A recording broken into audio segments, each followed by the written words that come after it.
Hi guys, ಇವತ್ತು ನಾವು ಮೊಸರು ಸಾಂಬಾರು ಮಾಡ್ತಾ ಇದ್ವಿ. ಅದು ಸ್ಪೆಷಲಾಗಿ ಮೂಲಂಗಿನ ಹಾಕಿ ಸಖತ್ತಾಗಿರುತ್ತೆ. ಬಿಸಿ ಅನ್ನಕ್ಕೆ ಮತ್ತು ಬಿಸಿ ಮುದ್ದೆಗೆಲ್ಲ ಸಖತ್ತಾಗಿರುತ್ತೆ. ಒಂದ್ಸಲ ಟ್ರೈ ಮಾಡಿ, ನೀವೇ ಹೇಳ್ತೀರಾ. ಇವತ್ತು ನಾವು ಮೂಲಂಗಿನ ಬಳಸ್ಕೊಬಿಟ್ಟು ಮೊಸರು ಸಾಂಬಾರು ಮಾಡ್ತಾಯಿದ್ದೀವಿ.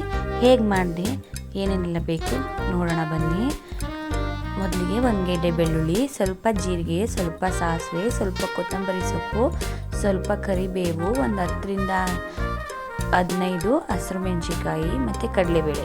ಹಸಿರು ಮೆಣಸಿನ್ಕಾಯಿನ ನಿಮಗೆ ಖಾರ ಎಷ್ಟು ಬೇಕು ಅಷ್ಟು ಹಾಕ್ಕೊಳ್ಳಿ. ಖಾರ ಮುಂದೆ ಇದ್ದರೆ ಸಖತ್ತಾಗಿರುತ್ತೆ. ಮತ್ತು ಇನ್ನೊಂದು ಕಡೆ 1/2 ಲೀಟ್ರು 3/4 ಲೀಟ್ರ್ ಆಗೋಷ್ಟು ಮೊಸರು ಮತ್ತು 2 ಮೂಲಂಗಿನ ತುರಿದಿಟ್ಕೊಂಡಿದ್ದೀನಿ. ಇನ್ನೊಂದು ಕಡೆ ಸ್ವಲ್ಪ ಕಡಲೆಕಾಳು ತೊಗೊಂಡಿದ್ದೀನಿ. ನೋಡಿ, ಇಷ್ಟನ್ನು ತಗೊಳ್ಳಿ. ಸಖತ್ತಾಗಿರುತ್ತೆ ಮಾತ್ರ. ಏನಪ್ಪ ಸಾಂಬಾರು ಮಾಡೋದು ಅನ್ನೋರಿಗೆ, ಮತ್ತು ಮೊಸರು ಬರೀ ಮೊಸರು ಹಾಕೊಂಡು ತಿಂತಿರ್ತಾರೆ. ಈ ಥರ ಮಾಡ್ಕೊಂಡು ತಿಂದರೆ ಇನ್ನೂ ಒಳ್ಳೆಯದು. ಮೂಲಂಗಿ ನಮ್ಮ ರಕ್ತನ ಶುದ್ಧಿ ಮಾಡುತ್ತೆ. ನೋಡಿ, ಈ ಥರದ್ದು ಮನೆಯಲ್ಲಿದ್ದರೆ ಈ ಥರ ಹಸಿರು ಮೆಣಸಿನ್ಕಾಯಿನ ಸುಟ್ಕೊಳ್ಳಿ. ಇಲ್ಲ ಅಂದರೆ ತಲೆ ಕೆಡಿಸ್ಕೋಬೇಡಿ, ಬಾಣಲಿಲೂ ಸಹ ಹುರ್ಕೋಬೋದು. ಈ ಥರ ನೋಡಿ ನೀಟಾಗಿ ಸುಟ್ಕೊಳ್ಳಿ. ಇನ್ನೂ ನನ್ನ ಚಾನಲ್ಗೆ ಯಾರೆಲ್ಲ ಸಬ್ಸ್ಕ್ರೈಬ್ ಆಗಿಲ್ಲ ದಯವಿಟ್ಟು ಸಬ್ಸ್ಕ್ರೈಬ್ ಆಗಿ ಮತ್ತು ಸಪೋರ್ಟ್ ಮಾಡಿ. ನಿಮ್ಮ ಒಂದು ಸಬ್ಸ್ಕ್ರೈಬ್ ನನಗೆ ತುಂಬ ಇಂಪಾರ್ಟೆಂಟು. ದಯವಿಟ್ಟು ಸಬ್ಸ್ಕ್ರೈಬ್ ಮಾಡ್ಕೊಳ್ಳಿ. ನನ್ನ ವಿಡಿಯೋನ ಕೊನೆವರೆಗೂ ಸ್ಕಿಪ್ ಮಾಡಿದೆ ನೋಡಿ. ಇವಾಗ ಜಾರ್ ಒಳಗಡೆ ಕೊತ್ತಂಬರಿ ಸೊಪ್ಪು ಮತ್ತು ಬೆಳ್ಳುಳ್ಳಿ, ಜೀರಿಗೆ ಮತ್ತು ಸುಟ್ಟಿರೋಂಥ ಹಸಿರು ಮೆಣಸಿನ್ಕಾಯಿ ಇಷ್ಟನ್ನು ಹಾಕೋಬಿಟ್ಟು ಪೇಸ್ಟ್ ಮಾಡ್ಕೊಳ್ಳಿ. ನೋಡಿ, ಇಷ್ಟನ್ನು ಹಾಕೋಬಿಟ್ಟು ಸ್ವಲ್ಪನೇ ನೀರು ಹಾಕೋಬಿಟ್ಟು ಪೇಸ್ಟ್ ಮಾಡ್ಕೊಳ್ಳಿ.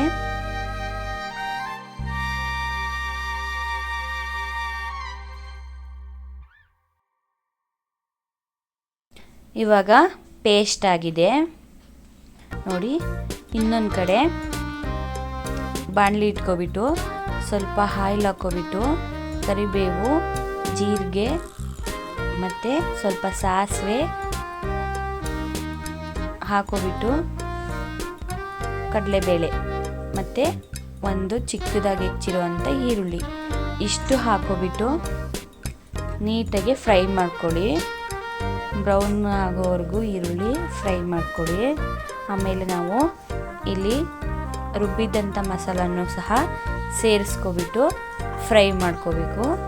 ಇದನ್ನು ನೀವು ಚೆನ್ನಾಗಿ ಕುದಿಸ್ಕೋಬೇಕು. ಸ್ವಲ್ಪ ನೀರನ್ನ ಹಾಕೋಬಿಟ್ಟು ಸ್ವಲ್ಪ ಉಪ್ಪನ್ನ ಹಾಕೋಬಿಟ್ಟು ಚೆನ್ನಾಗಿ ಕುದಿಸ್ಕೊಳ್ಳಿ. ಮತ್ತು 1/2 ಸ್ಪೂನ್ ಅರಿಶಿನ ಹಾಕ್ಕೊಳ್ಳಿ. ಚೆನ್ನಾಗಿ ಕುದಿಸ್ಕೋಬೇಕು. ಇದು ಎಷ್ಟು ನೀಟಾಗಿ ಕುದಿಸ್ಕೊಳ್ತೀರಾ ಅಷ್ಟು ಚೆನ್ನಾಗಿ ಮೊಸರು ಸಳೆ ರೆಡಿಯಾಗಿರುತ್ತೆ. ನೋಡಿ, ಆವಾಗಲೇ ಹೇಳ್ದಾಗೆ ಸ್ವಲ್ಪ ಖಾರ ಮುಂದೆ ಇದ್ದರೆ ಮೊಸರು ಸಳೆ ಸಖತ್ತಾಗಿರುತ್ತೆ. ಮೊಸರು ಸಾಂಬಾರು ನೋಡಿ ನೀಟಾಗಿ ಕುದಿಸ್ಕೋಬೇಕು. ಹಸಿ ಸ್ಮೆಲ್ಲೆಲ್ಲ ಹೋಗೋ ಹಾಗೆ ಕುದಿಸ್ಕೊಳ್ಳಿ. ಇವಾಗ ಕುದಿಸಿ ಆಗಿದೆ. ಆಫ್ ಮಾಡಿಬಿಟ್ಟು ಇದನ್ನು ಫುಲ್ಲು ತಣ್ಣಗಾಗೋಕ್ಕೆ ಬಿಡಬೇಕು. ಸ್ವಲ್ಪನೂ ಬಿಸಿ ಇರಬಾರ್ದು, ಲೈಟಾಗೂ ಸಹ ಬಿಸಿ ಇರಬಾರ್ದು. ಆವಾಗ ಮೊಸರು ಸಳೆ ಚೆನ್ನಾಗಾಗಲ್ಲ. ಇನ್ನೊಂದು ಕಡೆ ಅದು ತಣ್ಣಗಾಗೋ ಅಷ್ಟರಲ್ಲಿ ಕಡಲೆಕಾಳನ್ನ ಹುರ್ಕೊಳ್ಳೋಣ. ಇವಾಗ ಹುರಿದಾಗಿದೆ, ಇದು ತಣ್ಣಗಾಗಕ್ಕೆ ಬಿಡೋಣ. ಇವಾಗ ಆಲ್ರೆಡಿ ಮಸಾಲ ತಣ್ಣಗಾಗಿದೆ ನೋಡಿ. ಇವಾಗ ಮೊಸರನ್ನ ಮಿಕ್ಸ್ ಮಾಡ್ಕೊಳ್ಳೋಣ. ಉಪ್ಪನ್ನ ನೋಡಿಬಿಟ್ಟು ಹಾಕ್ಕೊಳ್ಳಿ. ಮೊಸರು ಹಾಕ್ಕೊಳ್ಳೋಣ. ಇವಾಗ ನೋಡಿ, ನಾನಿಲ್ಲಿ ಒಂದು 1/2-3/4 ಲೀಟ್ರ್ ಆಗುತ್ತೆ ಇದು, ಅಷ್ಟು ಮೊಸರು ಹಾಕ್ಕೊಂಡಿದ್ದೀನಿ. ನೋಡಿ, ಇದನ್ನು ಮಿಕ್ಸ್ ಮಾಡ್ಕೊಳ್ಳೋಣ.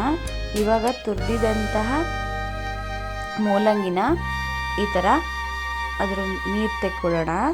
ಕ್ಲೀನಾಗಿ ಹಿಂಡ್ಬಿಟ್ಟು ಹಾಕ್ಕೊಳ್ಳೋಣ.